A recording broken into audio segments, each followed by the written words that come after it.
ഇവിടെ ഈ വൃദ്ധൻ കുളക്കടവിലെത്തിയപ്പോഴേക്കും ഒരു സ്ത്രീ മരണപ്പെട്ട് വെള്ളത്തിൽ പൊങ്ങിക്കിടക്കുന്ന കാഴ്ചയാണ് കാണുന്നത്. ഭയപ്പെട്ട അദ്ദേഹം നാട്ടുകാരെയെല്ലാം വിളിച്ചുകൂട്ടി. പെട്ടെന്നൊരാൾ സ്ത്രീയുടെ അടുത്തേക്കായി പോകാനായി വെള്ളത്തിലേക്ക് ഇറങ്ങിയപ്പോഴേക്കും സ്ത്രീക്ക് ജീവൻ വെച്ച് അവൾ നിലത്തേക്ക് പോകുന്ന കാഴ്ചയാണ് അവർ കാണുന്നത്.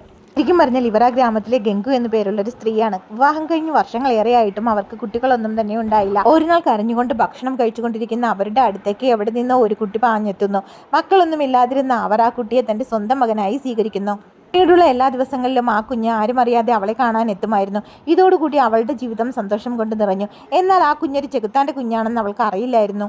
പിന്നീടുള്ള ദിവസങ്ങളിലെല്ലാം ആരും അറിയാതെ അവൾ കുട്ടിയെ കാണാനായി കാട്ടിലെത്തുമായിരുന്നു. പതിയെ പതിയെ വീട്ടുകാര്യങ്ങളിലുള്ള അവളുടെ ശ്രദ്ധ കുറഞ്ഞു തുടങ്ങി. ഒരു നാൾ വീട്ടിലേക്ക് കയറി വന്ന് തന്റെ ഭർത്താവ് കാണുന്നത് നിലത്ത് കത്തിക്കരിഞ്ഞു കിടക്കുന്ന തന്റെ പാസ്പോർട്ടാണ്. ഇത് കണ്ട് അദ്ദേഹത്തിന് ദേഷ്യം വന്ന് അവളെ തല്ലാനായി കൈയൂങ്ങുന്നു. എന്നാൽ പെട്ടെന്ന് ശരീരം തളർന്നയാൾ നിലത്തേക്ക് വീണു. ഈ വാർത്ത അറിഞ്ഞ നാട്ടുകാർ ഒരു മന്ത്രവാദി അവിടേക്ക് കൂട്ടിക്കൊണ്ടുവന്നു. പെട്ടെന്ന് തന്നെ ആ കുട്ടിയെത്തി തന്റെ അമ്മയെ അവിടെ നിന്നും രക്ഷപ്പെടുത്തിക്കൊണ്ടുപോയി.